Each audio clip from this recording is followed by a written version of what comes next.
Hello everyone, मैं हूं इफ्तिखार और आज की इस वीडियो में बात करने वाले हैं क्लास 10 सामाजिक विज्ञान का मोस्ट इम्पॉर्टेंट क्वेश्चन, जो कि ये आपका मॉडल पेपर है।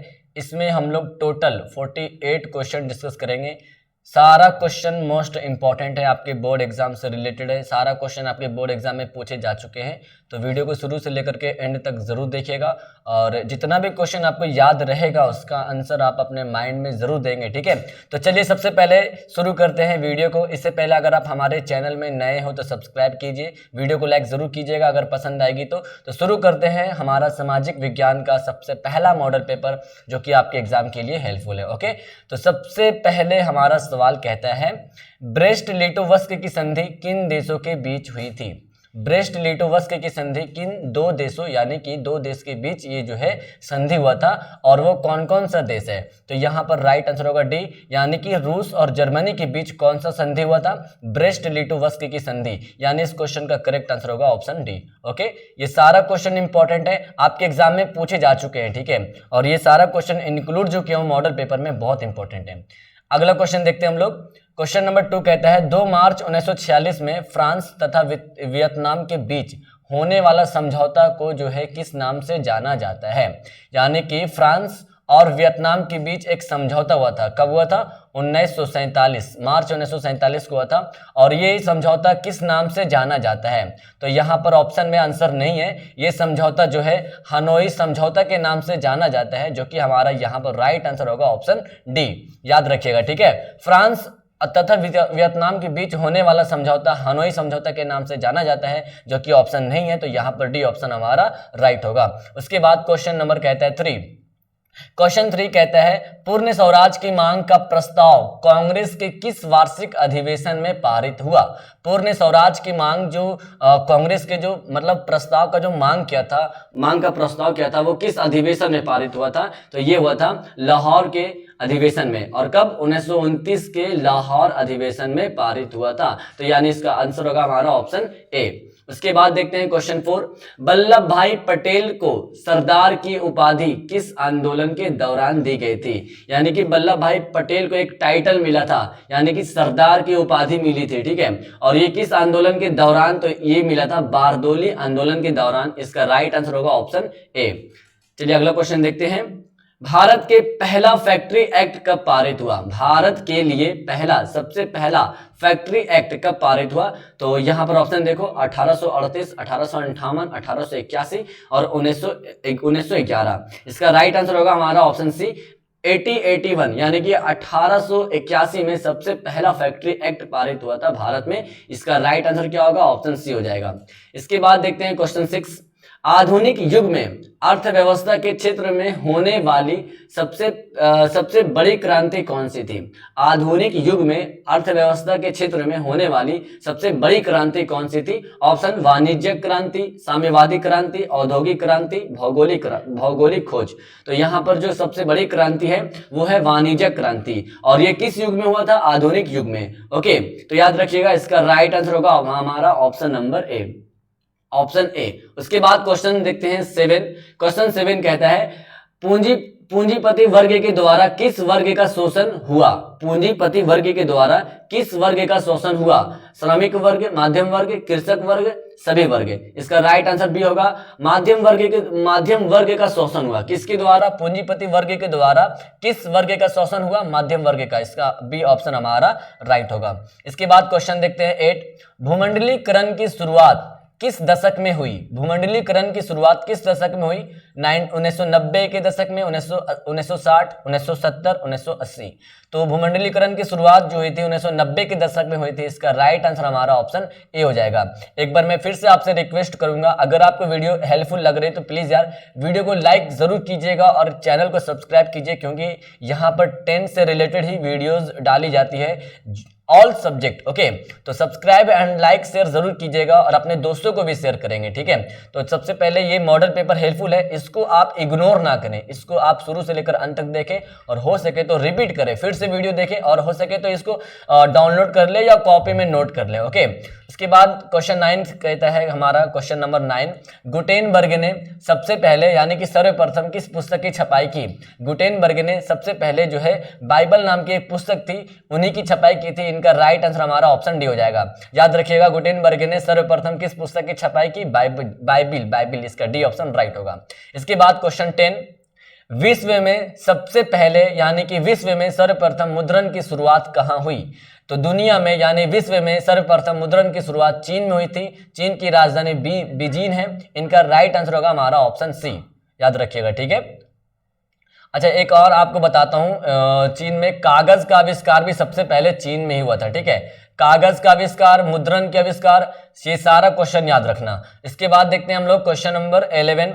क्वेश्चन 11 कहता है मेंढक के प्रजनन प्रक्रिया को बाधित करने वाला रसायन कौन सा है? यानी कि इनको बाधित करने वाला, मेंढक के प्रजनन प्रक्रिया को बाधित करने वाला रसायन कौन सा है? तो यहाँ पर ऑप्शन देखो, यूरिया, बेंजीन, एंड्रीन और फास्फोरस। इसका राइट आंसर हमारा ऑप्शन ए हो जाएगा, यूरिया है, ठीक है। तो इसका रसायन कौन सा? यूरिया है। इसका जो आंसर होगा ना, 1 मिनट, 11 का ए ऑप्शन राइट होगा। यहाँ पे ऑप्शन चेंज हो जाएगा, ठीक है। ए ऑप्शन हमारा राइट आंसर होगा यूरिया। उसके बाद देखते हैं क्वेश्चन नंबर 12 यानी कि 12। क्वेश्चन 12 कहता है बिहार में अति जल दोहन से भूमिगत जल में किस तत्व का संकेंद्रण बढ़ा है? किस तत्व का संकेंद्रण बढ़ा है? तो ऑप्शन देखो, फ्लोराइड, क्लोराइड, आर्सेनिक, लौह संविधान की धारा। तो यहाँ पर जो संकेंद्रण बढ़ा है ना, ये बढ़ा है आर्सेनिक का, यानी कि यहाँ पर 12 का सी ऑप्शन राइट हो जाएगा। इसके बाद देखते हैं क्वेश्चन 13। क्वेश्चन नंबर 13 कहता है संविधान की धारा 21, संविधान की धारा 21 का संबंध किससे है? ऑप्शन पढ़िए, वन्य जीवों तथा प्राकृतिक संसाधनों के संरक्षण से, या मृदा संरक्षण से, या जल संसाधन संरक्षण से, या खनिज संपदा संसाधन से। तो यहाँ पर देखो, संविधान की धारा जो 21 है, ये किससे संबंध है? ये है वन्य जीवों तथा प्राकृतिक संसाधनों के संरक्षण से संबंधित है, यानी इसका राइट आंसर होगा हमारा ऑप्शन ए। इसके बाद 14 नंबर सवाल देखते हैं बिहार में कितने परसेंट यानी कि बिहार में कितने प्रतिशत भौगोलिक क्षेत्र में वन का फैलाव है? ठीक है, तो देखो यहाँ पर क्या बोल रहा, टोटल बिहार का पूछ रहा, यानी कि बिहार में पूरे भौगोलिक क्षेत्र में वन मतलब क्या होता है? पेड़ होता है। तो वन का कितना फैलाव है? तो यहाँ पर डी ऑप्शन राइट होगा। 14 का हमारा डी ऑप्शन राइट होगा। 7% है। ओके, 7%। याद रखना, कहीं कहीं बुक में 15% देता है, लेकिन वो गाइड वगैरह में गलत रहता है। 7% बिहार में बोल रहा है, ठीक है। तो वन का फैलाव भौगोलिक क्षेत्र में 7% है, इसका राइट आंसर डी हो जाएगा। इसके बाद देखते हैं question 15, question number 15। Okay, question number 15 कहता है एल्यूमिनियम बनाने के लिए किस खनिज की आवश्यकता पड़ती है? सबसे पहली एल्यूमिनियम बनाने के लिए हमें किस चीज की आवश्यकता पड़ेगी? तो याद रखिएगा, बॉक्साइट की आवश्यकता पड़ेगी। इसका राइट आंसर हमारा हो जाएगा ऑप्शन डी।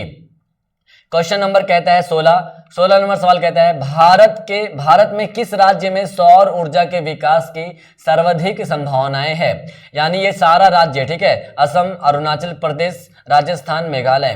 तो इन चारों राज्यों में से सौर ऊर्जा के विकास की सर्वाधिक संभावनाएं किस में है? तो राजस्थान में है, ठीक है। तो इसका राइट आंसर हमारा ऑप्शन डी हो जाएगा। इसके बाद क्वेश्चन 17 देखते हैं निम्नलिखित में से कौन छोटे पैमाने का उद्योग है? सबसे छोटे पैमाने का उद्योग कौन सा है? चीनी उद्योग, कागज उद्योग, खिलौने उद्योग और विद्युत उपकरण उद्योग। तो देखो सबसे छोटे पैमाने पे, तो छोटे पैमाने का उद्योग है खिलौना उद्योग, ठीक है। इसका राइट आंसर क्या होगा? सी ऑप्शन राइट होगा। याद रखिएगा, छोटे पैमाने का उद्योग खिलौना उद्योग, इसका राइट आंसर सी हो जाएगा। इसके बाद क्वेश्चन 18 नंबर सवाल कहता है देश में कितने विशेष आर्थिक क्षेत्र विकसित है? देश में कितने आर्थिक क्षेत्र विकसित है? तो आर्थिक क्षेत्र की बात करें तो टोटल जो है देश में 10। इसका राइट आंसर क्या होगा? ए ऑप्शन हमारा राइट होगा। इसके बाद देखिए मोस्ट इंपॉर्टेंट क्वेश्चन 19 नंबर सवाल कहता है बिहार की सीमा में रेल मार्ग की कुल लंबाई कितनी है? यानी कि बिहार की जो जितनी भी सीमा है उसमें रेल मार्ग की लंबाई पूछ रहा कितनी है? तो 6283 यानी कि 6283 किलोमीटर रेल मार्ग की कुल लंबाई है बिहार में। इसका ए ऑप्शन राइट हो जाएगा। आगे देखिए सवाल जल्दी से करेंगे, क्वेश्चन पूरा 48 क्वेश्चन है जो कि बहुत इंपॉर्टेंट मॉडल पेपर है, इसको मिस मत कीजिएगा। हो सके तो आप वीडियो को पॉज कर लीजिए, छोड़िए मत इसको, ठीक है, टाइम निकाल के इसको देखिए। 20 नंबर सवाल कहता है तलचिन्ह की सहायता से किसी स्थान विशेष की मापी गई ऊंचाई को क्या कहा जाता है? यानी कि किसी भी स्थान कि विशेष मापी गई ऊंचाई को क्या कहेंगे? किसकी सहायता से? तलछी की सहायता से। तो यहाँ पर करेक्ट आंसर होगा हमारा 20 का बी ऑप्शन, विशेष ऊंचाई कहेंगे। ठीक है, विशेष की मापी गई ऊंचाई को हम कहेंगे विशेष ऊंचाई। बस यहां से आपको याद करना है, विशेष की मापी गई ऊंचाई को हम विशेष ऊंचाई कहते हैं, यानी कि इसका बी ऑप्शन हमारा राइट आंसर होगा। क्वेश्चन में ही आंसर छुपा हुआ है। ओके, 21 नंबर सवाल देखिए, जब हम लैंगिक विभाजन की बात करते हैं तो हमारा अभिप्राय क्या होता है? जब हम लैंगिक विभाजन की बात करते हैं डियर, तो हमारा जो अभिप्राय होता है ये होता है कि समाज द्वारा स्त्रियों और पुरुषों को दी गई असमान भूमिकाएं। ठीक है, आप जानते हैं स्त्री और पुरुषों को अलग अलग असमान भूमिकाएं दी गई है, तो ये हमारा बी ऑप्शन राइट होगा। ठीक है, याद रखिएगा। ओके, अगला क्वेश्चन देखते हैं 22 नंबर सवाल, भारतीय संविधान के बारे में इनमें से कौन सा कथन सही है? यानी कि इनमें से कौन सा लाइन जो है सही है, यानी कि राइट है। तो भारतीय संविधान के अनुसार बोल रहा ना 22 का, यहाँ पर देखो करेक्ट आंसर होगा ए ऑप्शन, ये लाइन सही है। या धर्म के आधार पर भेदभाव की मनाही करता है। 1 मिनट, सही है ना? हाँ, तो यहाँ पर 22 का ए ऑप्शन राइट होगा। ठीक है, या धर्म के आधार पर भेदभाव की मनाही करता है, तो यहाँ पर हमारा ए ऑप्शन राइट होगा। 22 नंबर सवाल मुझे कंफ्यूजन लग रहा है। ठीक है, तो अगर आप बताएंगे, ठीक है, मुझे तो कंफ्यूजन लग रहा था, अगर आपका आंसर मालूम चल रहा तो बताएंगे 22 का आंसर क्या होगा। ओके डियर, मैं कंफर्म नहीं बोल सकता हूँ इसका आंसर, लेकिन उम्मीद है कि ए ऑप्शन राइट होगा। ओके, अगला क्वेश्चन देखते हैं, सत्ता में साझेदारी सही है क्योंकि? सत्ता में साझेदारी सही है क्योंकि, तो 23 का राइट आंसर होगा हमारा डी, विभिन्न समुदाय के बीच टकराव कम करती है, यानी हमारा डी ऑप्शन हमारा राइट आंसर हो जाएगा। इसके बाद आगे देखते हैं, वर्ष 1975 में भारतीय राजनीति में किस लिए जाना जाता है? 1975 में मतलब भारतीय राजनीति में 1975 क्यों जाना जाता है? क्योंकि देखो मैं आपको बताता हूँ। ठीक है, अगर मैं पूछ दूंगा वर्ष 1919 इंडियन हिस्ट्री में क्यों जाना जाता है, तो आपको मालूम है कि 1919 में बहुत सारा ये हुआ था, जलियांवाला बाग हत्याकांड हुआ था। ठीक है, तो आपको मालूम होगा, उसी पे क्वेश्चन पूछ रहा है कि 1975 में भारतीय राजनीति में किस लिए जाना जाता है, तो ये जाना जाता है जी हमारा 24 का हमारा सी ऑप्शन राइट होगा, देश में आपातकाल लागू हुआ था। ठीक है, कब हुआ था? 1975 ईस्वी में देश में आपातकाल लागू हुआ था, और इसी के लिए जाना जाता है, और ये आपातकाल केवल भारतीय राजनीति में ही हुआ था। ठीक है, तो यहां पर हमारा सी ऑप्शन राइट होगा। इसके बाद देखते हैं 25 नंबर सवाल, बिहार में संपूर्ण क्रांति का नेतृत्व निम्नलिखित में से किसने किया? बिहार में संपूर्ण क्रांति का नेतृत्व यानी कि लीड किसने किया था? जयप्रकाश नारायण ने किया था बिहार में। इसका डी ऑप्शन हमारा राइट हो जाएगा। इनके बाद देखते हैं 26 नंबर सवाल, नर्मदा घाटी परियोजना किन राज्यों से संबंधित है? नर्मदा घाटी परियोजना ये किन राज्यों से संबंधित है? तो ऑप्शन देखते हैं, बिहार में तो मतलब केवल मैं आपको बताता हूं, बिहार, उत्तर प्रदेश, मध्य प्रदेश, बी तमिलनाडु, केरल, कर्नाटक, सी बंगाल, उत्तर प्रदेश, पंजाब, डी गुजरात, महाराष्ट्र और मध्य प्रदेश। इनका जो संबंधित जो है किस राज्य से है, तो ये है गुजरात, महाराष्ट्र और मध्य प्रदेश से। ठीक है, मैं आपको बताता हूं, नर्मदा घाटी मतलब ये तीनों राज्य से संबंधित है नर्मदा घाटी परियोजना। अब देखो बताता हूं, मध्य प्रदेश से कितना परसेंट संबंधित है? 87% जो है मध्य प्रदेश से संबंधित है। और बात रही महाराष्ट्र, तो महाराष्ट्र में केवल 2% जो है नर्मदा घाटी मतलब संबंधित है, और ये जो गुजरात है ना इसमें 11 है, यानी कि 11। अब देखिए तीनों को जोड़िएगा तो आ जाएगा 100%। मैं आपको पूरा डिटेल में बता दूं, लेकिन ये सब तो नहीं पूछेगा, केवल आपसे पूछेगा कि नर्मदा घाटी परियोजना किन राज्यों से संबंधित है, तो ये तीनों याद रखना। ठीक है, गुजरात, महाराष्ट्र, मध्य प्रदेश, और मैं परसेंट बता दिया कि कितना परसेंट कौन कौन से राज्य में है। ओके, चलिए अगला क्वेश्चन देखते हैं। 27 नंबर सवाल कहता है, निम्नलिखित में से किसे लोकतंत्र का प्राण माना जाता है? सरकार या न्यायपालिका या दल बदल कानून, राजनीति दल। तो इन चारों ऑप्शन में से किसे लोकतंत्र का प्राण माना जाता है? तो राजनीति दल को लोकतंत्र का प्राण माना जाता है। इस क्वेश्चन का डी ऑप्शन राइट हो जाएगी। ठीक है, उसके बाद 28 नंबर सवाल, दल बदल कानून निम्नलिखित में से किस पर लागू होता है? दल बदल कानून जो है किस पर लागू होता है? ऑप्शन देखो, संसाधो एवं विधायकों पर या राष्ट्रपति पर या उपराष्ट्रपति पर या इनमें से सभी। तो देखो, दल बदल कानून केवल सांसदों एवं विधायकों पर लागू होता है, इसका ए ऑप्शन राइट होगा। बहुत इंपॉर्टेंट क्वेश्चन है, बहुत बार पूछा जा चुका है, ठीक है। 29 नंबर सवाल, जनता दल यूनाइटेड पार्टी का गठन कब हुआ था? तो जनता दल यूनाइटेड पार्टी का जो गठन हुआ था ये हुआ था 1999 को, यानी कि 1999 को हुआ था। इसका राइट आंसर होगा हमारा बी ऑप्शन। और ये मोस्ट वीवीआई वायरल समझ लो यार, तुम इसको याद कर लो, सारा क्वेश्चन इंपॉर्टेंट है, मैं किस पे टिक लगाऊं, ठीक है, क्योंकि एग्जाम में तो फाड़ के रखना है आपको पूरा ओएमआर सीट को, ठीक है, बस छेद मत करना, ठीक है। 30 नंबर सवाल कहता है, निम्नलिखित में कौन अर्थव्यवस्था के प्राथमिक क्षेत्रों में सम्मिलित है, ठीक है, यानी कि ये सारा ऑप्शन में से कौन सा क्षेत्र जो है वो प्राथमिक क्षेत्र में सम्मिलित है, यानी कि प्राथमिक क्षेत्र में मिला हुआ है, शामिल है। तो यहां पर 30 का करेक्ट आंसर होगा बी ऑप्शन, यानी कि कृषि क्षेत्र जो है वो क्या है, इसमें सम्मिलित है, इसमें मिला हुआ है, इसमें शामिल है, ठीक है, याद रखिएगा बी ऑप्शन राइट होगा, अर्थव्यवस्था के प्राथमिक क्षेत्र में शामिल है। ओके, अगला क्वेश्चन 31 नंबर सवाल, जिस देश की प्रति व्यक्ति आय होती है वो कौन सा देश कहलाता है, ठीक है। तो जिस देश की प्रति व्यक्ति आय होगी तो वो विकसित देश कहलाएगा, ठीक है। मतलब जैसे कि मान लो अगर भारत की प्रति व्यक्ति अगर अधिक होती है तो हमारा भारत क्या होता है, विकसित होता है, तो वैसे है, ठीक है। तो इसका बी ऑप्शन हमारा राइट होगा। अगला क्वेश्चन देखो, बिहार में किस जिले की प्रति व्यक्ति आय सबसे ज्यादा है? बिहार में कौन सा जिला है? बिहार मतलब बिहार की राजधानी, मतलब समझ लो यार। तो बिहार के किस जिले में प्रति व्यक्ति आय सबसे ज्यादा है? तो पटना में। इसका राइट आंसर ए हो जाएगा, ठीक है। बस बिहार की राजधानी पटना में जनसंख्या भी तो जानते हैं कितना होता है, इससे इस जनसंख्या जितना रहेगा उतना प्रति व्यक्ति आय, मतलब जाहिर सी बात है होगी, ठीक है। अगला क्वेश्चन देखते हैं। अब उसको इंडिया में इंक्लूड मत कर लेना, ठीक है, क्योंकि इंडिया में जानते हैं सब लापरवाही चलता है। 33 नंबर सवाल देखिए, भारत का केंद्रीय बैंक कौन सा है? भारत का केंद्रीय बैंक, तो भारत का केंद्रीय bank reserve bank of India, जिसको हम लोग कहते हैं शॉर्टकट में आरबीआई। तो याद रखिएगा केंद्रीय बैंक जो है reserve bank of India RBI, इसका ए ऑप्शन राइट होगा, ठीक है।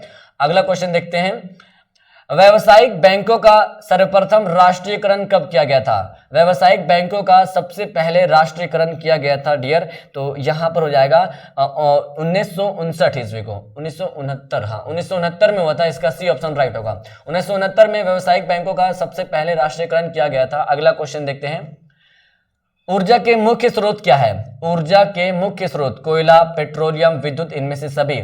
तो ऊर्जा के सबसे मेन स्रोत सभी है, यहाँ पे डी ऑप्शन राइट होगा। ऊर्जा भी है, सॉरी कोयला, पेट्रोलियम, विद्युत सभी है, सभी। अगला क्वेश्चन देखते हैं, इनमें से कौन सी बहुराष्ट्र कंपनी है? लो ये क्वेश्चन आपके एग्जाम में 100% पूछेगा, मैं गारंटी दे दूं आपको, ठीक है। देखो इनमें से कौन सी बहुराष्ट्र कंपनियां हैं? तो ये सभी बहुराष्ट्र कंपनियां हैं। इसका राइट आंसर क्या होगा? डी ऑप्शन राइट होगा, ठीक है। याद रखिएगा सभी है, Coca Cola, Samsung, Ford Motors और भी बहुत सारे, एप्पल, गूगल, सब बहुराष्ट्र नहीं, गूगल तो नहीं बोल सकता हूँ, लेकिन एप्पल हो गया, अमेजॉन भी एक बहुराष्ट्र कंपनी है, ठीक है। चलो अगला क्वेश्चन देखते हैं, उपभोक्ता अधिकार दिवस कब मनाया जाता है? उपभोक्ता अधिकार दिवस डियर 22 अप्रैल को मनाया जाता है। इसका राइट आंसर होगा डी ऑप्शन, 22 अप्रैल को उपभोक्ता अधिकार दिवस मनाया जाता है, और इनको आप अपने दिमाग में हटा लीजिए। 38 नंबर सवाल कहता है, यदि किसी वस्तु का सेवा मूल्य 20 लाख से अधिक तथा 1 करोड़ से कम हो तो उपभोक्ता कहां शिकायत करेगा? क्वेश्चन को समझना, ठीक है। यदि किसी वस्तु या सेवा का मूल्य 20 लाख से ज्यादा हो, यानी कि 20 लाख से अधिक हो, और 1 करोड़ से कम हो, तो उपभोक्ता जो है कहां शिकायत करेगी? राज्य आयोग में शिकायत करेगी। याद रखना, देख लो, अगर 1 करोड़ से कम रहेगा तो राज्य आयोग से शिकायत करेगी, बस इतना याद रखना है, ठीक है। अगर 1 करोड़ से ज्यादा रहेगा तो राष्ट्रीय आयोग होगा, ठीक है। बस आपको इतना, आप अगर बुक पढ़े होंगे ना समझ में आएगा, ठीक है। बस इतना याद रखो कि 1 करोड़ से कम होगा तो राज्य आयोग में, 1 करोड़ से ज्यादा होगा तो राष्ट्रीय आयोग में। और अगर बात करूंगा 20 लाख से कम, इसमें तो 20 लाख से अधिक है ना, अगर 20 लाख से कम पूछेगा तो वो हो जाएगा जिला फोरम में, ठीक है। ओके, क्लियर है ना। 20 लाख से अधिक पूछेगा तो राज्य आयोग मारना। अगला क्वेश्चन देखते हैं। सुनामी का प्रमुख कारण, देखो ये भी क्वेश्चन वीवीआई है, ये भी आपके एग्जाम में पूछेगा। सुनामी का प्रमुख कारण क्या है जी? तो समुद्र में भूकंप का आना। ये समुद्र में, सुनामी कहाँ आता है? समुद्र में आता है। तो समुद्र में जब भूकंप आएगी ना तो पानी का हलचल से क्या होता है? सुनामी आता है। तो इसका ए ऑप्शन राइट होगा। हल्के क्वेश्चन में टाइम वेस्ट नहीं करेंगे। ओके, चलिए फास्ट क्वेश्चन को रेडी करेंगे। अभी बस 8 क्वेश्चन और है बाकी आपके पास सामने। अभी तक किसने वीडियो को लाइक नहीं किया? जो लाइक नहीं किया यार, क्या बताऊं उसके हाथों में मतलब क्या बताऊं, वो अमीर हो जाए, ठीक है, वो अमीर हो जाए, उसके हाथों में मतलब बहुत सारे पैसे आ जाए। यार प्लीज यार लाइक कर दो यार कम से कम, निकम्मे लोग।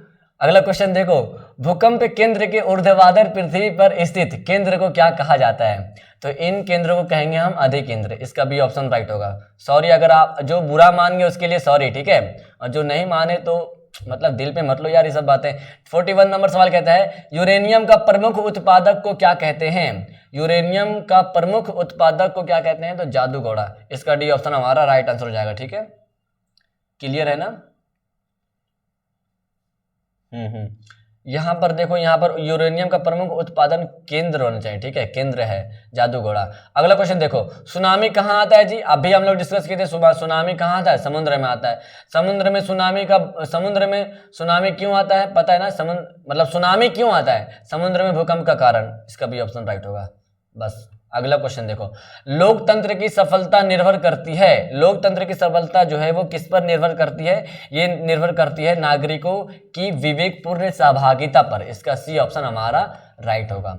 अगला क्वेश्चन देखते हैं, किसने कहा बिहार के विकास के बिना भारत का विकास संभव नहीं है? तो ये कहा है डॉक्टर APJ अब्दुल कलाम ने। बिहार के विकास के बिना भारत का विकास संभव नहीं है। इसका ये ऑप्शन राइट होगा। ठीक है, अब इस पे तो नरेंद्र मोदी तो मार नहीं सकते हैं, जो फेमस आदमी, इन्होंने कहा APJ अब्दुल कलाम आजाद ने कहा ऐसा बात है, तब ना जाके हिस्ट्री में लिखाया, आपके इतिहास में यहाँ पर पेज में लिखाया। अच्छा, अगला क्वेश्चन देखते हैं, बोलिविया में जनसंख्या का मुख्य कारण क्या था? बोलिविया में जनसंख्या का सबसे मुख्य कारण क्या था जी? तो 41 का ए ऑप्शन राइट होगा, पानी की कीमत में वृद्धि। ओके, तो इसका हमारा ए ऑप्शन राइट हो जाएगा। ठीक है, देखो ना ऑप्शन यहाँ पे पूरा चेंज हो गया, डी यहाँ पे आ गया। ठीक है, चलो अगला क्वेश्चन देखते हैं, भारत का राष्ट्रीय पंछी कौन सा जी? तो भारत का राष्ट्रीय पंछी है मोर। इसका सी ऑप्शन राइट होगा। ओके, भारत का राष्ट्रीय पशु टाइगर यानी कि बाघ। इतना आपको याद रखना है। ठीक है, और आपको मैं एक होमवर्क दूंगा, टेंशन मत लेना। ठीक है, चलो एक होमवर्क दूंगा, नीचे कमेंट में सब बताना, सब, इससे पता चलेगा कि आपने वीडियो के एंड तक देखा। ठीक है, जो आंसर बताएगा उसमें मैं कमेंट करूंगा जरूर। अगला क्वेश्चन देखो, संजय गांधी जैविक उद्यान किस नगर में स्थित है? संजय गांधी जैविक उद्यान ये किस नगर में स्थित है? तो यहाँ पर हो जाएगा पटना में। इसका डी ऑप्शन हमारा राइट होगा। अगला क्वेश्चन देखिए, वेदों की ओर लौटो नारा किसने दिया था? वेदों की ओर लौटो ये नारा दिया था स्वामी दयानंद सरस्वती ने। 48 का हमारा सी ऑप्शन राइट हो जाएगा। स्वामी दयानंद सरस्वती ने ये नारा दिया था। इसका करेक्ट आंसर क्या होगा डियर? इसका करेक्ट आंसर होगा सी ऑप्शन। ठीक है, अब देखो इसका आंसर नीचे पूरा दिया हुआ है। जिन बच्चों को PDF मिलता है, जो पेड ग्रुप में ऐड है, तो उनको तो PDF मिल जाएगा आंसर शीट के साथ, टेंशन ना ले। ठीक है, और जो बच्चे अभी तक ग्रुप में जुड़े नहीं है ना, जुड़ने की कोशिश कीजिए और एप्लीकेशन डाउनलोड कीजिए। ठीक है, मैं आपको बताता हूँ, सबसे पहले प्ले स्टोर पे जाइएगा और प्ले स्टोर पे सर्च कीजिएगा AA ऑनलाइन सॉल्यूशन। जब सर्च कीजिएगा ना तो वहाँ पे एक एप्लीकेशन आएगा, हमारे चैनल का लोगो, उसको डाउनलोड कीजिए। और फ्री भी उसमें है, जो बच्चे फ्री पढ़ना चाहते हैं, फ्री में भी आप नोट्स वगैरह जो फ्री में है उसको डाउनलोड करके पढ़ सकते हैं। लेकिन बहुत सारा PDF ऐसा है कि जो आपको पेड करना पड़ेगा। पेड कीजिएगा तभी आपको कुछ मिल सकता है। ठीक है, क्योंकि आज डिजिटल दुनिया चल रहा, बच्चे आप लोग समझ सकते हो यार। छोड़ो, जिसको लेना है वो लेगा। ठीक है, तो सबसे पहले बताओ, अब मैं आपको एक होमवर्क देता हूँ। ठीक है, चलो, तो होमवर्क क्या है उसका आंसर सब बच्चे नीचे कमेंट करना। वीडियो कैसी लगी वो भी नीचे कमेंट करना। ओके, तो आपसे क्वेश्चन बहुत इजी पूछूंगा, टेंशन मत लो, बहुत इजी क्वेश्चन रहेगा। ओके, मैं पूछता हूं डियर, रुक जाओ। अच्छा ये बताओ जी, मैं आपसे एकदम इजी क्वेश्चन, आप लोग चिपको आंदोलन के बारे में जानते होंगे? ठीक है, ये बताओ कि चिपको आंदोलन में किसका संबंध था? यानी कि चिपको आंदोलन में जो लीड करने वाला जो नेता था, है ना, यानी कि चिपको आंदोलन किससे संबंधित है ये बता दो। चिपको आंदोलन किससे संबंधित है। अब जिस बच्चे का आंसर याद रहेगा वो नीचे कमेंट करेगा, ठीक है। किस चिपको आंदोलन किससे संबंधित है ये तो बता दोगे, लेकिन इसमें कौन कौन लीड करने वाला था वो भी हो सके तो बताना। चिपको आंदोलन के बारे में बता दो, बस इतना मैं बता रहा हूँ, ठीक है। तो चलिए वीडियो को एंड करते हैं। उम्मीद है कि वीडियो आपको बहुत बहुत हेल्पफुल लगी होगी। मुझे तो रिकॉर्ड करने में बहुत मजा आ गया, और कुछ क्वेश्चन का आंसर अगर गलत हो तो एक माफ करना, ठीक है, क्योंकि गलती हर इंसान से होती है, और गलत होगा तो नीचे कमेंट करना। मैं मिलता हूँ नेक्स्ट वीडियो में। Thank you, bye, that's all.